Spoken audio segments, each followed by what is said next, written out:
მიუხედავად იმისა, რომ რამდენიმე დღის წინ ტელეფონით ველაპარაკე და ვიცოდი რა მდგომარეობაშიც იყო, მაინც ძალიან ძიმე იყო ჩემთვის დღეს სასამართლო პროცესზე ნინოს ხმის გაგონება, აი მართლა ძალიან ცუდად გავხდი, რომ მოყავდათ იმ ოთახში, საიდანაც უნდა ჩართულიყო ონლაინ.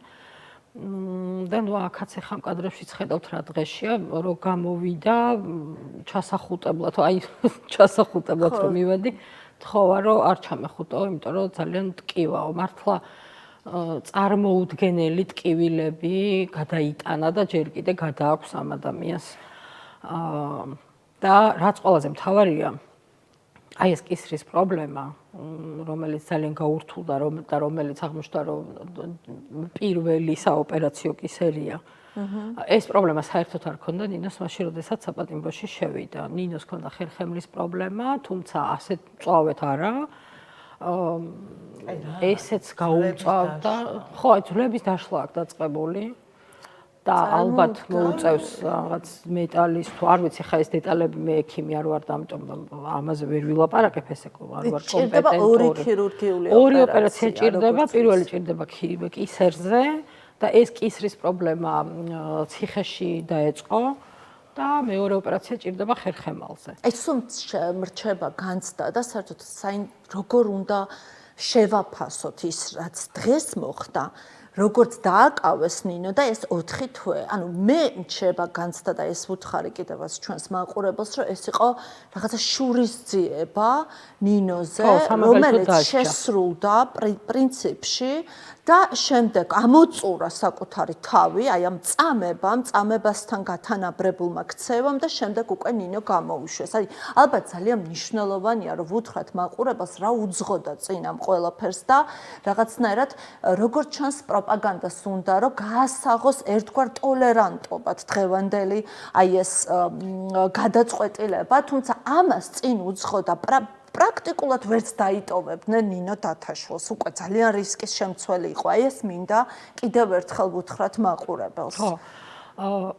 მე არ მიმაჩნია ეს ტოლერანტობა, თუ მე მგონია რომ უბრალოდ შეეშინდათ ნინოს დატოვება, იმიტომ რომ ნინო ისეთ მდგომარეობაშია, რომ მართლა შეიძლება ძალიან ცუდად დასრულებულიყო ეს ყველაფერი, ნინო რომ კიდევ დაეტოვებინათ საპატიმროში და არ დაგვავიწყდეს ისიც აი ამ პერიოდში, აი ამ 4 თვის მანძილზე, გარდა იმისა, რომ ხერხემლის პრობლემა გაურთულდა, კისრის პრობლემა დაემატა, გაშეშებული ქონდა ხელი და ფეხი, საშინელ პირობებში იყო იმაში, რა ქვია, საკანში, სადაც თავდაპირველად იყო იქ, დღეს გვიყვებოდა რა მდგომარეობაში დახვდა ტუალეტი, მაგალითად, რომ ვაგზლის ტუალეტი ბევრად უფრო სუფთა, ვიდრე იქაური ტუალეტი იყო და რამდენიმე დღე რომ მოანდომა იმის ხეხვას, რომ რაღაცას დამსგავსებოდა.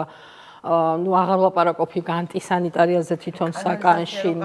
კანალიზაცია უკვე გაუმჯობესებულ საკანში რო იყო, იქ კანალიზაცია გასკდა, ამოვიდა ეს წყალი, გადმოვიდა საკანში, ნახევარი კედლები დაასველა, ეს ბათქაში ცვიოდა, ზემოდან ჭერიდან რაღაცა კენჭები ცვიოდა და ასე შემდეგ და ეს ადამიანი გაშეშებულ მდგომარეობაში. ხო, და იქ პირველ საკანში, სადაც იყო, რაღაც საშინელი ლეიბი რო ქონდა, რომელზე დაწოვაც პრაქტიკულად შეუძლებელია და ვითხოვდა მატრას და ამ რაღაცა. მით უმეტეს ადამიანი, რომელსაც აქვს ეს პრობლემა და რაღაც ვიწრო საწოლისთვის რომ მოუტანეს ორადგილიანი მატრასი. რანაირად შეიძლება რომ ის მატრასი იქ მოთავსებულიყო, არავინ არ იცის. და ამ ყველაფერს რო თავი დავანებოთ, ანუ იქ რა პირობებშიც იყო ნინო და იმასაც რო თავი დავანებოთ, საერთოდ რატომ მოხდა ციხეში, რა უნდა და ნინოს ციხეში. თავდასხმის მსხვერპლი იყო ადამიანი და თავს რო იცავდა ამისთვის ციხეში რო გამოკეტეს და ის ადამიანები დღესაც რო გარეთ დადიან და დაიჯგიმებიან სასამართლოს დარბაზებში ბანდიტი ის არ ეყოთ რო ციხეში ჩასვეს და კიდე ახალი განსაცდელი მოუვლინეს ფსიქიატრიული ექსპერტიზის სახით ეს არანაკლები სტრესი იყო ნინოსთვისაც, ნინოს ოჯახისთვისაც და ჩვენთვის ყველასთვის. წარმოუდგენელი ამბავი იყო. პირველად ნინოზე მოსცადეს ეს, მე გვახსოვს ჩვენ რომ ანუკი ჭრდილელზეც ცადეს გაშავება.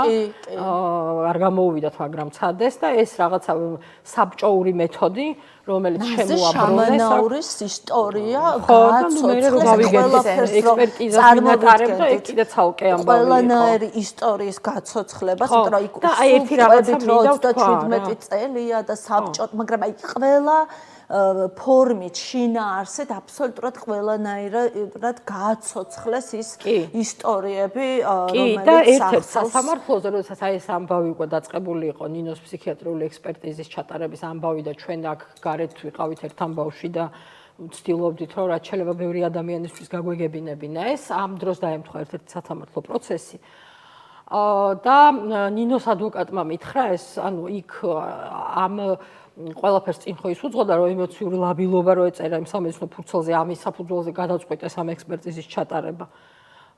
და ნინოს ადვოკატმა მითხრა, ცრემლებს ვერ იკავებდა შესვენების დროს, ნინო უთქვამს, რომ დარბაზში რომ შემომიყვანესო და ამდენი ჩემი მეგობარი რომ დავინახეო, ცრემლები მომერიაო და შევიკავეო, თავი არ ვიტირეო, იმიტომ რომ კიდე რაღაცა არ დაებრალებინათ და კიდე რაღაცა.